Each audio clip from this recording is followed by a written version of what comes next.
Halo guys, welcome back with me Nur Hakim.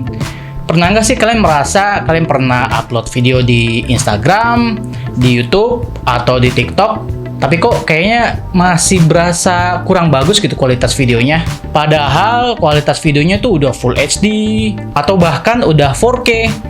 Tapi pas kita cek di platform seperti Instagram atau YouTube, kok kualitasnya kok masih kurang ya? Nah, bisa jadi masalahnya ada pada pengaturan bitrate videonya. Jadi sebetulnya apa sih bitrate itu? Bitrate itu secara sederhana adalah jumlah data yang diproses atau ditransfer setiap detik pada sebuah video. Satuan umum yang digunakan yaitu kilobit per detik atau megabit per detik. Nah, satuan inilah yang menentukan kepadatan data informasi dalam sebuah video. Jadi kalau kalian merekam dengan bitrate 10 Mbps, artinya ada 10 juta bit data yang direkam setiap detiknya. Data inilah yang membawa semua informasi visual, baik itu warna, kecerahan, detail, dan juga gerakan. Maka dari itu semakin tinggi bitrate-nya, maka semakin bagus pula kualitas videonya. Sebaliknya, semakin rendah bitrate, maka semakin buruk pula kualitas videonya, yang dapat menyebabkan pixelate atau gambar pecah-pecah. Namun, semakin besar bitrate video, maka semakin besar pula ukuran file videonya. Oke, bisa kalian lihat di sini ada 3 contoh video yang sama, namun dengan setting bitrate yang berbeda. Bisa dilihat di sini semakin besar bitrate, maka semakin bagus pula kualitas videonya. Namun tentu saja memiliki ukuran file yang lebih besar. Kalau misalkan nggak banyak pergerakan di videonya sih mungkin nggak terlalu terlihat ya. Tapi kalau misalkan banyak pergerakan atau banyak scene action lah, nah itu bakal terlihat bahwa bitrate itu bakal berpengaruh ke kualitas videonya.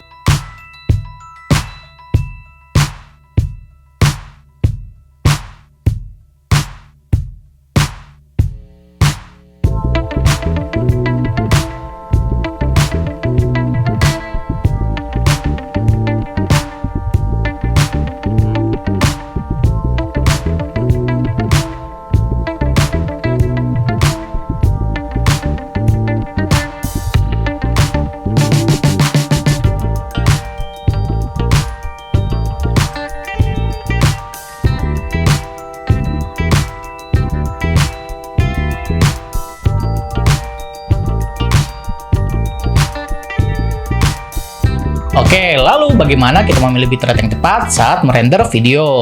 Nah, idealnya sih ya, tergantung dari resolusi dan juga platform tujuan kalian. Jika kalian upload ke YouTube, sebetulnya YouTube sudah memberi kita list rekomendasi berapa bitrate yang perlu kalian atur yang sejalan dengan resolusi dan juga FPS video kalian. Bisa dilihat di sini, jika kalian mau upload video 1080p 30 fps, kalian bisa atur bitrate ke 8 Mbps. Nah, kalau misalkan video kalian 2K, 4K, atau bahkan 8K, ya kalian bisa ikutin aja list bitrate yang sudah YouTube rekomendasiin. Kalau saya nih ya, biasanya bakal nambahin di atas rekomendasi dari YouTube-nya.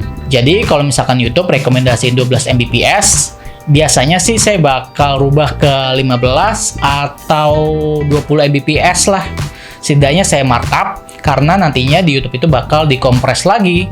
Ya, buat jaga-jaga aja biar nggak pecah gambarnya. Kalau misalkan untuk Instagram dan juga TikTok itu, setahu saya nih ya, dia tuh nggak jauh beda lah. Setidaknya minimal itu bitrate-nya 8 Mbps. Ya, kalau misalkan menurut kalian 8 Mbps itu masih agak pecah-pecah atau masih kurang, ya kalian bisa tambahin ke 12 Mbps. Karena biasanya 12 Mbps itu batas aman bitrate ya menurut saya. Yang paling penting ya jangan sampai di bawah rekomendasi dari platformnya ya. Kalau misalkan emang minimal 8 Mbps, ya jangan di bawah 8 Mbps. Nah, dalam software editing, kalian bakal menemukan dua opsi saat pemilihan bitrate, yaitu CBR dan juga VBR. Jika di video kalian banyak pergerakan dan juga banyak scene yang kompleks, maka saya sarankan kalian pilih yang VBR dan kalian set target bitrate yang ingin kalian pilih. Jadi untuk menentukan kualitas video tidak hanya resolusi dan juga FPS saja, tapi bitrate itu juga dapat menentukan kualitas dalam sebuah video.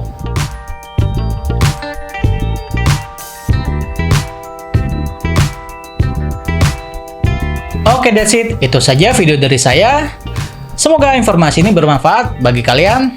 Jika ada pertanyaan, kalian bisa isi kolom komentar di bawah. Oke, thank you for watching. See you in the next video. Bye-bye.